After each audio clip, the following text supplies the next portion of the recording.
Alhamdulillahi Rabbil Alamin. Wassalatu wassalam ala asyrafil anbiya'i wal mursalin wa ala alihi wa sahbihi ajma'in. Subhanaka la ilma lana illa ma 'allamtana innaka antal alimul hakim. La hawla wa la quwwata illa billahil aliyyil azim. Rabbi shrah li sadri wa yassir li amri wahlul 'uqdatam min lisani yafqahu qawli. Allahumma iftah 'alaina bi futuhil 'arifin bik. Allahumma ja'alna minal ladzina yastami'una al-qawla fayattabi'una ahsana. Allahumma 'allimna mimma jahilna wanfa'na bima 'allamtana wa zidna 'ilman nafi'a ya rabbal alamin. Qala Syekhul Musannif rahimallahu ta'ala wa nafa'na bihi wa bi 'ulumi fid dharain amin. Muka surat 7 ya, 10.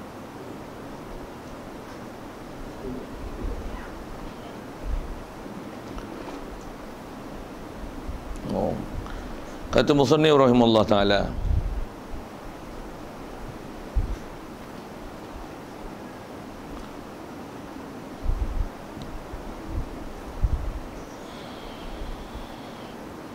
dan mustahil atas Allah Ta'ala ada pihak, maka tiada baginya hadapan atau belakang, situ maksudnya, kanan atau kiri, atas atau bawah, dan tiada baginya muka, dan tiada baginya mata atau telinga, dan tiada baginya lidah, dan tiada baginya tangan kanan atau kiri, dan tiada baginya kepala, dan tiada tubuh badan, maka sekaliannya itu mustahil atasnya Ta'ala. Itu rasanya. Hadirin sekalian, pertama sekali syukur terima kasih kita ke Allah Ta'ala. Kesyukuran kita di nikmat hidup yang masih diberi, yang kita awal-awal pagi lagi diajar untuk bersyukur di nikmat hidup ni dengan doa yang Rasulullah ajar, alhamdulillahilladzi ahyana ba'dama amatana wa ilaihin nusyur. Syukur kita di atas nikmat iman dan Islam yang Rasulullah mengajar kita bersyukur di atas nikmat iman Islam itu, yang ulama-ulama kita mengajar doa dengan doa alhamdulillahilladzi ala ni'matil iman, alhamdulillahi ala ni'matil imani wal Islam wa huma afdalun ni'am wa kafa bihi minan ni'mah. Syukur juga kita di atas nikmat Allah Ta'ala jadikan kita di kalangan orang taqwa, dengan mana dijadikan kita boleh taat patuh perintahnya, meninggalkan larangannya. Syukur juga diberikan kita kesihatan dan diberikan masa yang lapang yang pula boleh hadir ke majlis ilmu. Yang dua nikmat ni juga adalah nikmat besar yang Rasulullah pernah isyarat. Dia kata ni'matani maghbudun fihi katsirun minan nas as-sihhatu wal faragh. Dua nikmat yang manusia banyak terkecoh dan tertipu dan banyak mensia-siakannya, itulah sihat dan lapang masa. Kita Allah Ta'ala beri kesihatan dan lapang masa, dan diberikan pula boleh hadir ke majlis ilmu. Dua nikmat besar lagi yang Allah Ta'ala beri ke kita. Syukur banyak-banyak nikmat itu, dan diberikan kita pula taufik hidayat. Dengan itu ada keupayaan pada kita untuk boleh hadir ke majlis ilmu pagi ini, meneruskan program ijtimak kita, dan insya-Allah kita manfaatkan pertemuan pagi ini meneruskan bacaan kitab daripada kitab Paku Iman ni, insya-Allah. Baik, kata musannif rahimahullah ta'ala, dan kita dalam masjid ni ada peluang mendapatkan iktikaf. Kalau tak niat lagi main niat sama, lepas niatnya saja aku iktikaf dalam masjid ni kerana Allah Ta'ala. Kata musannif rahimahullah ta'ala, dan mustahil ia Allah Ta'ala ni ada pihak. Hadirin sekalian, apa yang kita nak sambung ni kalau ikut adalah sambungan huraian yang nak diberi oleh pengarang kitab kita tentang apakah yang dinamakan mumasalah lil hawadis, menyerupai baharu. Yang antara ciri-ciri baharu yang telah dibicara, yang kalau ikut yang ni adalah ulangan di atas huraian setelah diceritakan mukhalafah, diceritakan mustahil mumasalah, dan mumasalah itu diurai sekali lagi untuk menunjukkan ini adalah ciri makhluk, dan mustahil ada mumasalah, ada serupa menyerupai, ada penyerupaan.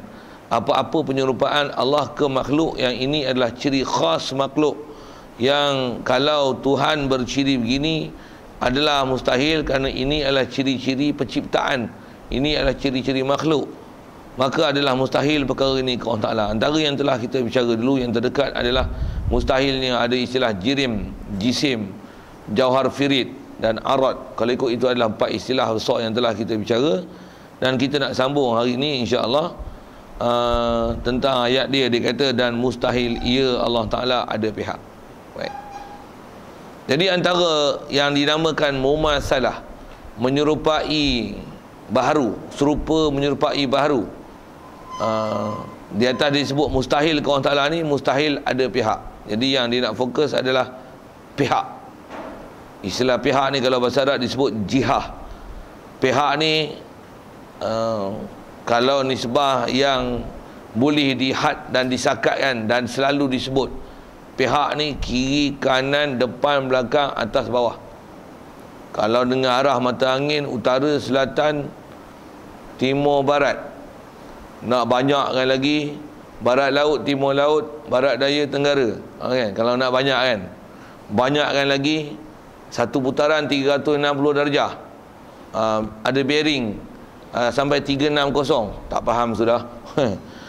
Bila kita itu bearing keliling kan, ada sudut atas, dongakan, sudut dongakan pula. Kalau yang ni belah ni dipanggil, kalau dalam bumi dipanggil latitude. Betul ke? Tak, latitude, longitude solat silap. Longitude pasal lokasi 0 darjah timur barat kan, tu longitude. Kalau utara selatan, tu dipanggil latitude. Betul? Jadi istilah latitude, longitude, utara, selatan, timur, barat, kiri, kanan ni iktibar siapa? Dia makhluk kan. Itu iktibar kita, iktibar bumi, iktibar dia ada iktibar tak? Pandang pada sudut mana. Jadi pihak ni dengan Allah Ta'ala jadikan bumi, jadikan kita, baru ada kiri kanan. Kiri kanan adalah iktibar kita kan. Atas bawah pun iktibar kita. Utara, selatan, timur, barat pun iktibar kita. Maksudnya yang iktibar tu pandang pada sudut kita. Jadi kalau kita tak ada, maksudnya tak ada pihak. Tak ada kiri kanan, tak ada utara selatan, tak ada timur barat, tak ada kan? Tak ada. Tak ada depan belakang, tak ada atas bawah. Pengistilahan pihak ni adalah disebabkan wujudnya makhluk. Jadi bila kewujudan makhluk barulah hasil pihak. Jadi pihak ni Allah yang bagi jadi. Jadi sifat ciri-ciri berpihak ni adalah sifat khususiat yang ada pada makhluk, yang bila yang ni ada pada makhluk, tentulah mustahil pada Allah Ta'ala berpihak. Ya. Tak faham mak tu, kelayi balik ya bab tu. Pasal kita belajar dalam bab kaedah akidah ni atas sebut ahli sunnah wal jamaah, dengan apa yang telah dihalusi bahas oleh ulama. Bila kata perkara ni mustahil, istilah mustahil atau bahas ialah mustahil akli. Mustahil tu mesti mustahil akal. Yang bila sebut mustahil akal, kenapa pula? Kerana akal ialah antara alat yang Allah Ta'ala jadikan untuk kita boleh menilai perkara ni layak tak layak, khususnya kita bicara bab ketuhanan, untuk dinisbahkan ke dalam bab ketuhanan. Sikit lagi kalau sebut bab akal, kenapa tak tengok nas? Kenapa pakai akal? Pasal nas pun untuk memahamkan dia pakai akal. Pasal dalam syariat kita, apa-apa kes pun, kalau dia hukum Islam yang berdasarkan pada Quran, hadis pun, untuk memahamkan dia dan ada pentaklifan syarak, antara ciri besar dan persyaratan dia adalah dengan akal. Kalau orang tak ada akal, tak kena sembahyang, tak kena puasa, tak kena zakat. Jadi akal ni benda besar untuk menyebabkan ada kewarasan, kematangan dan ketepatan maklumat. Satu orang tak ada akal tak boleh jual beli. Orang tak ada akal, akal ialah antara kaya ukur yang itu adalah dijadikan ciri untuk menunjukkan kesempurnaan. Walaupun begitu mesti ada panduan. Akal semata-mata je tak boleh. Macam mana pun antara kita bicara bab ketuhanan, akal tu ialah antara alat. Dan masih saya nak sebut ke fokus akal tu sikit. Pasal bahas macam ni, kalau ada orang yang golongan tak setuju dengan pembahasan macam mana kita duk bahas dalam kaedah Abu Hasan Asy'ari, Abu Mansur Maturidi, yang ada istilah khalaf ini, walaupun kalau ikut khalaf ni zaman Nabi, zaman sahabat, zaman tabi'in pun dah ada dah kaedah-kaedah penaklukan akal macam mana kita bicara ni. Bahkan Quran sendiri mengajar penaklukan akal ini. Cuma ada benda yang tak disistematikkan dari segi format dan kaedah. Tapi dari segi apa yang berlaku, waqi', realitinya, memang diajar penaklukan berfikir macam ni, penaklukan akal ni. Antaranya kalau masih lagi saya nak sebut kepada akal, asal saya nak cerita ialah pihak utara, selatan, kiri, kanan tu. Penakulan akal tu antaranya ialah misalnya Nabi Rasul sendiri diberi mukjizat. Betul tak? Mukjizat ni sebenarnya nak ajar apa? Ajar supaya kalau bahasa kampung kita belah-belah gerik ni, Ulu Perak ni, bahasa gini lah, nak suruh tebang ikut Nabi. Tebang lah, tebang. Tebang lah. Tapi ikut orang luar mari sini tak faham tebang tu. Tebang ni kalau bahasa Perak kita gagah ikut lah, paksa ikut lah. Dah orang Ta'ala kata ni Rasul aku, mu ikut lah Rasul aku, ni mujizat ni, hampa pakailah mujizat. Macam tu lah. Tak. Mujizat tu sebenarnya mengajar satu formatting dan penakkulan berfikir. Apa dia berfikir?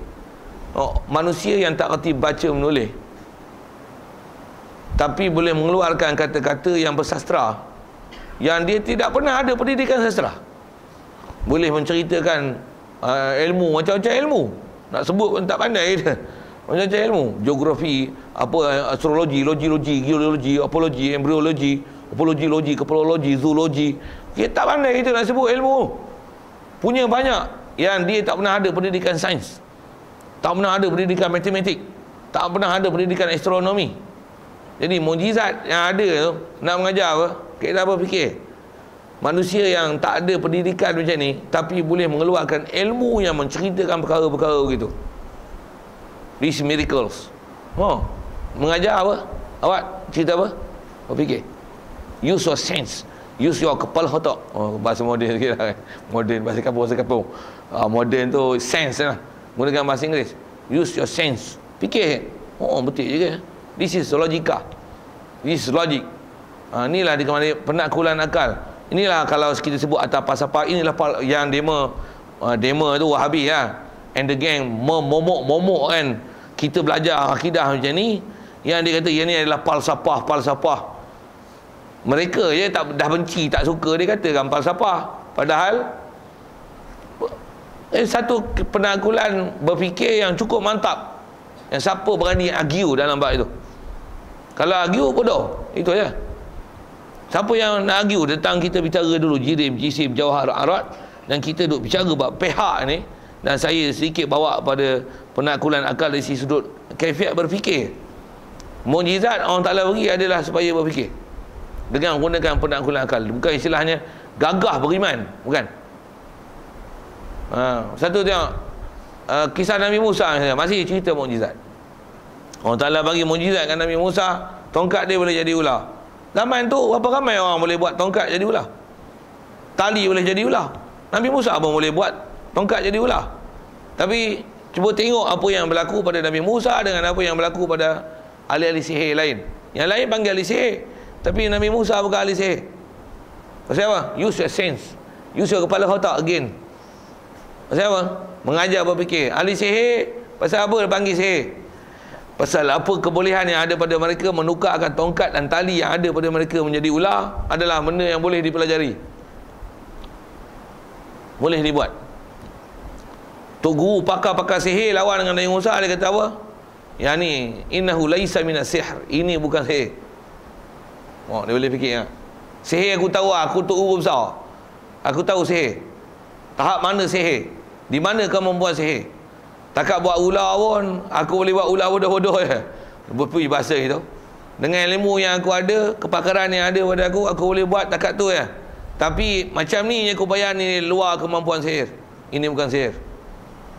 Tu yang habis tukar sihir semua. Bila Nabi Musa campak ular dia, semua sujud ke orang Ta'ala. Pasal apa? Dia gunakan sense, dia gunakan penakkulan akal dan berfikir. Pasal apa? Pasal dia tahu tahap keupayaan manusia sihir takat mana. Yang ni bukan keupayaan manusia, ini adalah keupayaan Tuhan yang mencipta alam. Kalau kita sebut sikit di mana yang mereka boleh kenal keupayaan tu, sikit kaedah berfikirnya. Pasal dia orang boleh buat ular pun kalau besar pun, besar lembek, tak aktif. Apa nak sebut OKU. Kurang upaya. Ular besar, kalau kecil laju. Ular dia buat ular kecil, ular macam ular kapak, ular kecil.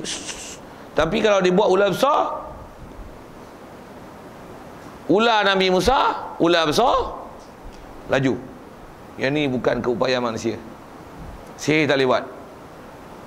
Satu cerita-cerita orang putih buat makhluk besar, pantas. Tipu.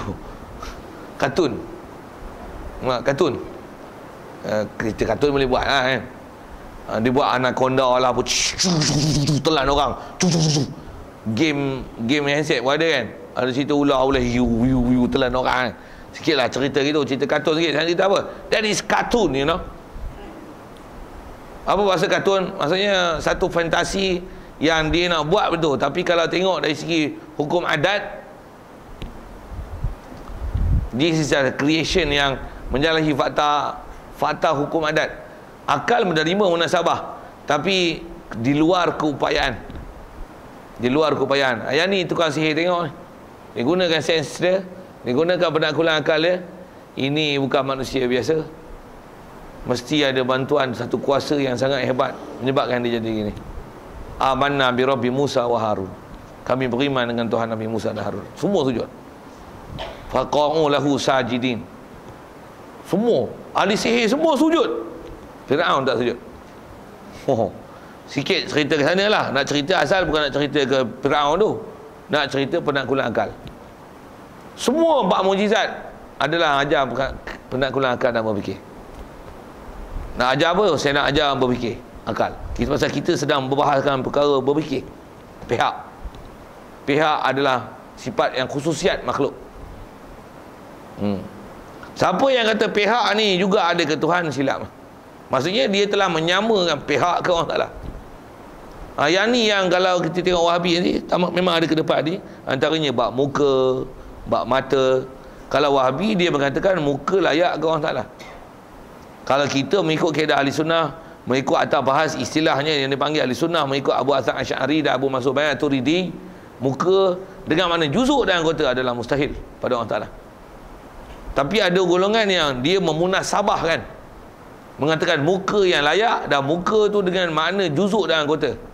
Pihak begitu juga ada perbuatan-perbuatan yang mereka menisbahkan ke Allah Ta'ala dan mereka melayakkan perbuatan dan atau buat anggota juzuk komponen yang mereka melayakkan dan memunasabahkan perkara itu ke Allah Ta'ala, sedangkan itu adalah perkara yang tak masuk akal. Atas kita bicara bermasalah ni, itu adalah istilahnya menyerupakan dengan makhluk. Menyerupa tak mana? Berjuzuk. Kita duk fokus asal pihak.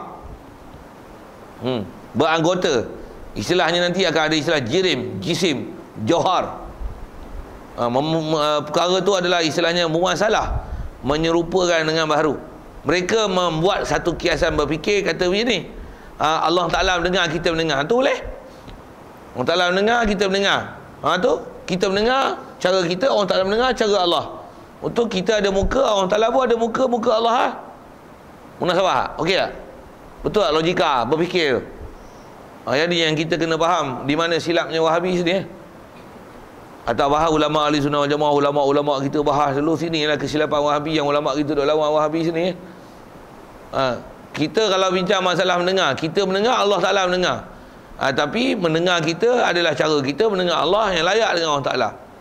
Dia menggunakan isu tu untuk melayakkan kita ada muka, Allah ada muka, muka kita, muka Allah lah. Mana sama muka pintu, muka jam dengan muka kita. Muka Allah lah. Tengok tu, kiasan tu. Nilai elok-elok, gunakan penaklukan akal. Betul lah ayat tu dan kaedah kiasan itu. Kaedah mudah kena tengok tadi lah. Mendengar, melihat. Mendengar, melihat adalah sifat. Dia bukan juzuk. Kita tak kata orang Ta'ala bermata. Mendengar, kita tak kata bertelinga. Kita melihat dengan mata, mendengar dengan telinga. Allah memang melihat dan mendengar. Jadi yang tu adalah ciri dan sifat. Itu sifat. Ada pun muka. Muka bukan ciri dan sifat. Muka adalah komponen, juzuk. Jadi mengkiaskan sifat dengan juzuk tak betul. Ini istilahnya kias pak pandai. Saya ngaji dulu, Tok Guru saya ngaji, masa ngaji bukan Datuk lu almarhum Tuan Guru Haji Ghazali, dia guna bahasa tu, kias pak pandai katanya. Dan kita baca kitab ni pun menggunakan bahasa kias pak pandai kan. Yang ni pak pandai. Saya ngaji Tuan Guru almarhum Tuan Guru Haji Ghazali dulu pun dia gunakan bahasa pak pandai. Tahu kias pak pandai tak? Pak Pandey ni apa? Rasa pernah saya syarah dulu lah cerita Pak Pandey ni. Pak Pandey ni adalah unsur perorangan dalam orang Melayu untuk menunjukkan ciri cerdik ke bodoh? Bukan bodoh, bengong tu. Sikit saya sebut Pak Pandey ni nak tunjukkan kiasan mendengar dan melihat ke orang Ta'ala, dengan mendengar melihat ke kita, dengan mengatakan mata dan tangan ke kita dan mata dan tangan ke orang Ta'ala. Dia terkiaskan kepada mendengar dan melihat. Ini adalah kiasan Pak Pandey.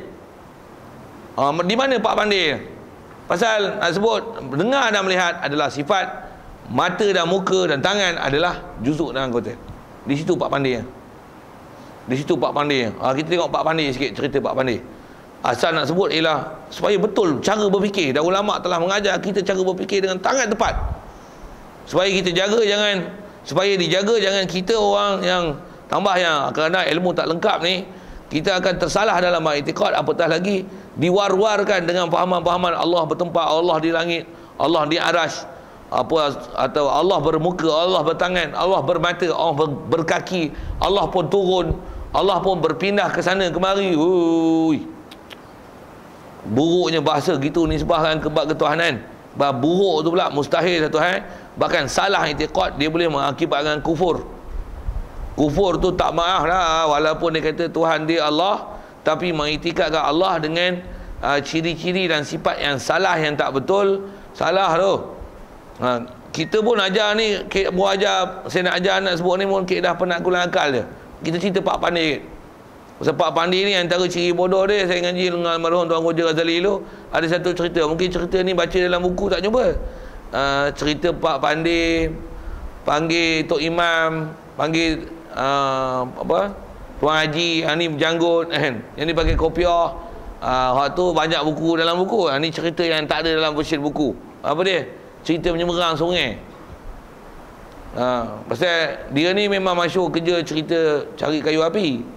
Orang dulu ya, tak ada kerja apa sangat. Daripada rumah dia nak pergi ke hutan, kena menyeberang sungai. Hari tu hujan lebat. Bila nak balik, kena seberang sungai. Dah hujan lebat, mestilah air sungai penuh. Titi yang selalu, jembatan dia buat selalu pakai, titi lah yang selalu dia pakai tu, dia hanyut, dia air sungai. Bila dia nak balik, dah tak ada titi. Lepas tu dia jalan ke sana kemari, tengok ada sebatang kayu ranting kecil halus yang merentangi sungai. Yang dia tengok ada ribuan semut sedang melintasi sungai tersebut dengan menggunakan ranting itu. Dia kata apa? Semut ribu-ribu boleh lalu, Pak Pandey seorang takkan tak boleh lalu. Itulah kiah Pak Pandey kan? Maksudnya kiah bodoh, itu maksudnya. Maksud istilah tu kiah bodoh. Kalau kami ngaji pondok, Tok Guru gunakan istilah kias Abi Zar'ah. Itu istilah. Tak faham dengar saya sebut. Pasal kebetulan kalau ngaji yang ni saya dapat ni bahasa masa ngaji Tuan Guru almarhum Patih lah. Dia banyak guna bahasa kias Abi Zar'ah katanya. Apa Abi Zar'ah? Abi Zar'ah ni, Abi Zar'ah ni kalau ikut kias ceritanya, dia ni masa dia belajar dulu, waktu dia berguru, dia banyak khidmat dengan Tok Guru. Dan Tok Guru dia bila khidmat ni, memang Tok Guru pesan kalau disuruh beli barang apa, lempar je kot tingkap. Itu dia punya arahan. Beli barang lempar je kot tingkap. Beli lempar je kot tingkap. Tingkap tu kot tinggi. Alah, boleh lempar lah kan. Baliknya tak payah panggil dia. Menyusah kawan tu duk ibadat ke apa, duk zikir ke, kacau. Payah. Beli barang lempar je kot tingkap. Satu hari pesan beli telur. Gelak siap dah. Okey lah tu. Dia kiaskan apa? Lempar kot tingkap. Dia tak faham yang dia beli tu telur. Dia kias jugalah, lempar kot tingkap. Boom. Habis ni dipanggil kias Abi Zar'ah. Apa maksudnya? Kias bodoh. Kias Wahabi adalah kias bodoh. Kias Pak Pandey dan kias Abi Zar'ah. Gunakan bahasa itu kot senang faham. Tak mana kias bodohnya? Menyamakan sifat dengan juzuk dan anggota. Salah besar tuan-tuan. Beza baling ubi kentang, baling bawang dengan baling telur lain. Apa lagi nak sebut? Pak Pandey dengan sejuta semut pun tak sama. Dia punya jisim berat dia untuk melalui titi tak sama. Sifat dengan juzuk dan anggota is very big different, you know. A very big different. Jadi macam mana boleh menisbahkan ke orang Ta'ala? Pula tu dia itikad juzuk dan anggota. Salah. Mustahil. Tak diterima akal dan tak munasabah. Tu kita bicara tu. Jadi asal saya nak sebut tadi, kita duk bicara asal adalah bab pihak. Saya syarahkan pihak tu, saya nak menunjukkan yang ni adalah sifat khususiat ke makhluk. Juzuk doa dan anggota adalah sifat khas ke makhluk. Jadi membahasakan itu ke Allah Ta'ala. Dalam masa yang sama kita dah bicara dulu, Allah Ta'ala ni wahdaniyah, dia asa. Bila dia asa, mestilah asa zat tu, bila asa zat tu yang atas bahas ulama', asa zat maksudnya dia bukan bersusun daripada juzuk dan anggota. Kalau bersusun dengan juzuk dan anggota, maksudnya dia bukan asa, dia murakkab, bersusun. Dia adalah komplikasi antara, betul ya tau, kombinasi, bukan komplikasi, kombinasi antara juzuk, komponen-komponen. Nak takkan macam tu buat ketuhanan. Sedangkan dikata dia ahad, tapi bersusun daripada komponen-komponen. Apa ni? Kelakar. Jadi berlaku kontradik antara ayat Quran ni. Jadi macam mana nak betulkan pencanggahan? Kalau bahasa Arab dia panggil ta'arud. Berlaku komplikasi macam ni. Ayat ni kata satu, ayat ni kata ada bersusun dengan komponen-komponen tertentu, ada mata, ada muka. Ni macam mana ni? Yang tu yang ulama kata ayat-ayat yang menunjukkan makna boleh kepada makhluk ni, muka, tangan, kaki, yang istilahnya yang ni sifat khususiat ke makhluk, yang ada bahasa menyatu ke Allah Ta'ala, yang tu ulama istilahkan ni sebagai ayat majazi, bukan ayat hakiki. Maksudnya dia ialah kata kiasan, kata simbolik. Dia bukan menunjukkan makna tersebut, dia ada makna yang lain. Terjemahan memang ada, makna memang ada, tapi pengertian maksud bukan dengan berpegang dengan zahir ayat, pretend on ataupun pretend on the translation only, at the translation only, pegang kepada translation semata-mata, terjemahan muka dengan mana muka, itu adalah kesalahan dari segi mengertikan maksud yang ada dalam Quran. Pasal apa? Berlaku kontradik, berlaku pencanggahan antara fakta berjuzuk anggota dengan ayat Quran laisa kamitslihi syai' dan ayat qul huwallahu ahad. Dia rasa mustahil bersusun dengan berjuzuk anggota. Pula tu memahamkan berjuzuk anggota ada khususiat ke makhluk, menisbahkan ke Allah Ta'ala. Mana nak buang ayat mukhalafah lil hawadis? Ayat pula, ayat laisa kamitslihi syai' yang boleh faham mukhalafah, dan ayat qul huwallahu ahad. Mana nak campak ayat Quran tu? Tu yang ulama selesaikan dia. Kaedahnya macam mana? Ayat tu ialah ayat muhkam, Allah tetap wahdaniyah, Allah Ta'ala tetap mukhalafah. Untuk ayat-ayat tu, ayat itu adalah ayat majazi, bukan ayat hakiki. Disimbolik, mesti ditanggung kepada makna yang sepatutnya, tapi bukan masuk juzuk yang sepatutnya, muka yang sepatutnya. Sepatutnya dengan makna juzuk dan anggota. Hak tu adalah salah. Hak tu nak pergi faham apa yang bahas dalam ayat-ayat mutasyabihat apa tu, dia punya base bahas dari situ lah. Jadi asas kita bicara ni pihak tu dulu. Jadi pihak adalah perkara yang mustahil ke Allah Ta'ala, kerana pihak ni adalah benda-benda yang panggil khususiat, benda yang pengkhususan ada pada makhluk. Jadi apa-apa yang khusus ke makhluk, nisbahkan dia ke Allah Ta'ala, adalah mustahil. Kalau saya ambil mudah, antara bab pihak ni, makan minum, kan dia khususiat ke makhluk. Bahkan ada makhluk Allah yang tak makan minum. Jadi membahasakan makan minum ke Allah Ta'ala tak munasabah. Jantina adalah benda khususiat ke makhluk. Bahkan ada makhluk yang tak berjantina pun, tapi membahasakan ke Allah Ta'ala lelaki dan perempuan adalah salah. Adalah salah. Nak sebut tu format dia, format berfikir dia, yang kata apa-apa yang khususiat ke makhluk, menisbahkan ke Allah Ta'ala adalah benda kesalahan.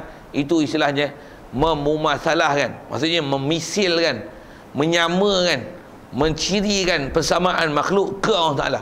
Sedangkan Allah Ta'ala menafikan misil pada dia. Laisa kamitslihi syai', tidak ada misil Allah Ta'ala ni sesuatu. Istilah misil-misil, mislu ni maksudnya compare. Kita compare lah bahasa Arab, bahasa putih, comparekan dia, kita misilkan dia, kita umpamakan dia, kita bandingkan dia dengan sesuatu. Dan perbandingan tu ada perbandingan yang mumasalah, yang menyerupai, yang the same as. Yang ni adalah the same as tu yang khususiat bagi makhluk. Mustahil nisbahkan perkara tu ke Allah Ta'ala. Pasal dia nafi laisa kamitslihi syai', Yang tu pun rasanya kita sebut ayat tu bukan nafi satu misil, tapi menafikan misil. Tidak ada seumpama Allah Ta'ala sesuatu. 2 kali misil nafi. Jangan kata seumpama Allah Ta'ala. Yang seumpama macam nak seumpama Allah Ta'ala pun tak ada. Dengan macam mana bahasa kita sebut, Tok Guru ni jangan ada siapa nak seumpama dia. Yang seumpama nak seumpama Tok Guru